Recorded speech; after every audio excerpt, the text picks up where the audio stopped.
ሰላም ናሳቂታዋ ገኒ ዩቲዩብ ተኸታተልቲ ቤተሰበይ ከዓ ድሕና መጻኹም ቤተሰብ ይኹንኹም ላይክ ሰብስክራይብ ምግባር ቤተሰብ ኾኑ ሕቶኹም ኾነ ርእይቶኹም ኣብ ኮሜንት ተቐምጡለይ ልትውን ኣስተያየት ብጣዕሚ እየ ለመስግን። ናሎማዓንቲ መቐፀልታ ራብዓይ ክፋል ዘይፈርስ ቃል ኪዳን ማለት 10 ዓመታት ዝጸንሐ ፍቕሪ ብኸመይ ትዕግስቲ ፍቕርን እምነትን ከም ዝጸሮ ክገልጸልኹም እዩ። ቃል ኪዳን 10 ዓመት ርሑቕ ፍቕሪ ዘይፈርስ ቃል ኪዳን ማለት ብርሕቐትን ግዜን ተፈቲኑ ግናኸ ዘይፈርስ ዘይጠፍእ ዝያዳ ዝጥንክርን ጽኑዕ መጽዋዓ ማለት እዩ።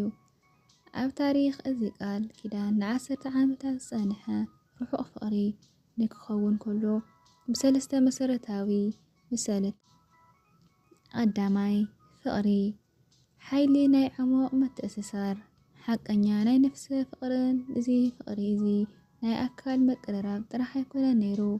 ፍቕርና ኣብ ነፍሲ ወከፍ ዝተሰርሐ ስለ ዝነበረ ርሕቐት ክቐትሎ ኣይከኣለን።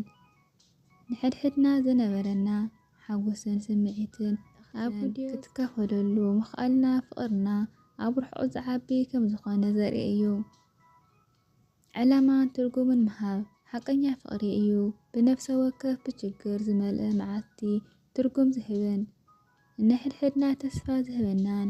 ንኣብነት ኣብ ልደት ወይ በዓል ሕድሕድና ንምሕጓስ እንገብሮም ዝነበርና ጥንቃቐን ጻዕርን ናይ ርሑቕ ጸቕጢ ንምትሕልላፍ ዝገበሮ ኣስተዋፅኦ ዓብዪ እዩ። ካልኣይ እምነት እቲ ዘይፈርስ መትከል ምሉእ ምትእምማን ኣብ ርሑቕ ፍቕሪ ዝዓበየ ፈተና ጥርጣረ እዩ። ዘይፈርስ ቃል ኪዳን ግን ኣብ ምሉእ ምትእምማን ዝተሰረተ እዩ።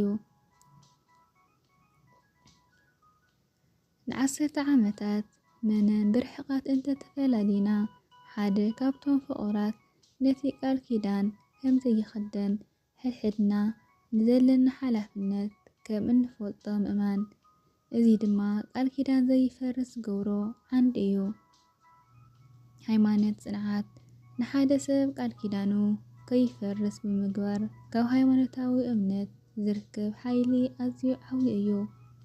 ኣምላኽ ነቲ ቃል ኪዳንና ከም ዝሕቅዎን ኣብ መወዳእታ ሓደ ክንኾን ከም እንኽእልን ዘለና እምነት እቲ ናይ ርሕቐት ክንጻወሮ ዝዓበየ ሓይሊ ኮይኑ ኣገልጊልና እዩ። ሳልሳይ ትዕግስቲ ናይቲ ቃል ኪዳን መተግበሪ ንግዜ ምጽዋር ትዕግስቲ ን10 ዓመታት ነፍሲ ወከፍ ብችግር ዝመልአ መዓልቲ ክትሓልፎ ምጽባይ ማለት እዩ። ብዙሓት ዓመታት ኣብ ስክሪን ስልኪ ጥራሕ ምርኣይ ምቕባልን ኩሉ ግዜ ናይ ምሕቋፍ መዓልቲ እናተጸበኻ ምሕላፍን ናይ ትዕግስቲ ምልክት እዩ። ንገዛ ርእስኻ ምዕባይን እቲ ርሑቕ ፍቕሪ ንሕድሕድና ዘይኾነስ ንገዛ ርእስና ንምጥንካር እውን ሓጊዝና እዩ። ነፍሲ ወከፍ ካብዞም ኣብ ስደት ኮይንና ብትዕግስቲ ክንጽበ ከለና ነቲ ቃል ኪዳን ብዝያዳ ዘጽንዖን ዘየፍርሶን ዝገብሮ ወልቃዊ ጽንዓት ኪዳን ናይ ታሪኽና ምስጋና ጥራሕ ዘይኮነስ ፍቕሪ፣ እምነት፣ ትዕግስቲ ብሓባር ሓይሊ እንትገብሩ ርሕቐት ወይ ግዜ ንሓቀኛ ቃል ኪዳንና ክሰግሮ ከም ዝኽእል ዘርኢ ህያው ምስክር እዩ። ንዘሰለስተ ንጥፈታት እዚአን ብዝርዝር እስትን እምነትን ብማዕረ ኣገዳስነትን ዝሓዘት ራብዐይቲ ዓንዲ ሕቖ ክትኸውን ትኽእል። ንሳ ደሞ ግልጽነት ማለት ኣብ ርሑቕ ፍቕሪ እንሕድሕድና ዝዓበየ ድሕነት ምትእምማን ዝፈጥር ኣገዳሲ መሰረት እዩ። ግልጽነት ርሕቐት ኣብ ርሑቕ ዘለዉ ፍቑራት ካብ ናይ ቀረባ ዝያዳ ሓሳባቶም ብግልጺ ክዘራረቡ ይግባእ። ግልጽነት ማለት ንስምዒትኻ፣ ፍርሃትካ፣ ሕርቃንኻ ከምኡ'ውን ናይ መዓልታዊ ኣናእሽቱ ነገራት ምግላጽ ማለት እዩ። ነቲ ኣብ መንጎኹም ዘሎ መዓልትታት ንምድሓን ብሓሳብ ኩሉ ሓደ ኮይንኩም እትገብርዎ ናይ ግድነት እዩ።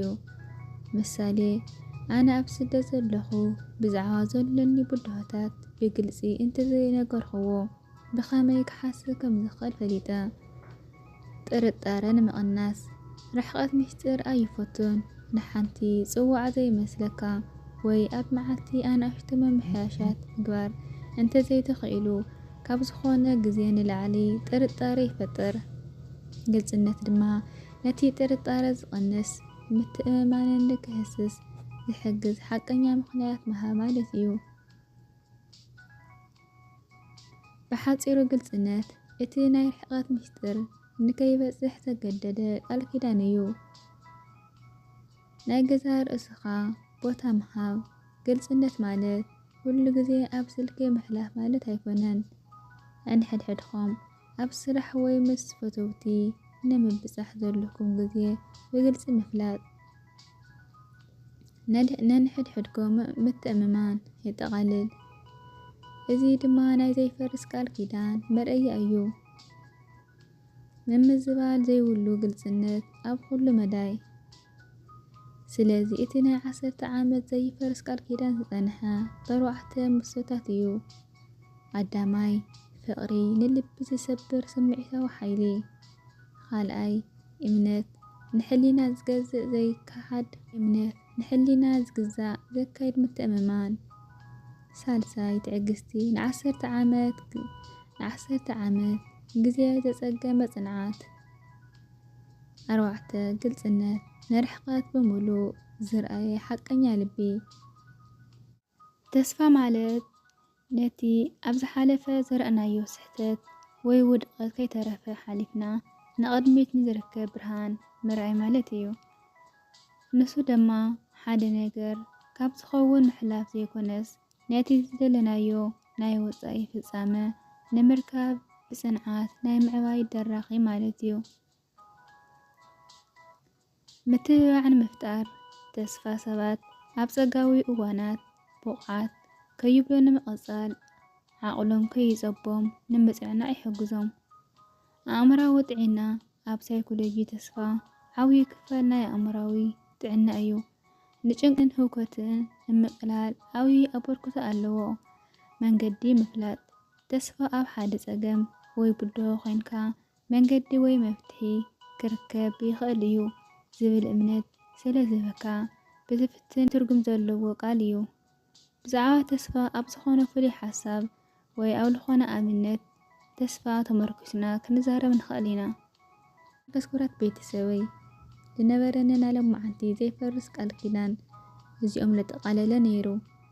እቶም ሰለስታት ፍቕሪ፣ እምነት፣ ትዕግስቲ፣ ግልጽነት ብግልጺ ሃም ተረድአኩም ብዓትም ተስፋ እየ። ብኻሊእ ቪድዮ ክሻብ ልመጽእ ሰሰናይ ይጸጽብቑ ንዓኹም ንረውዕ ከም ርእቶ ኣብ ኮሜንት ኣቕምጡለይ ክሻብ ሽዑ ሰሰናዩ ጥጥዑም ንዓኹም።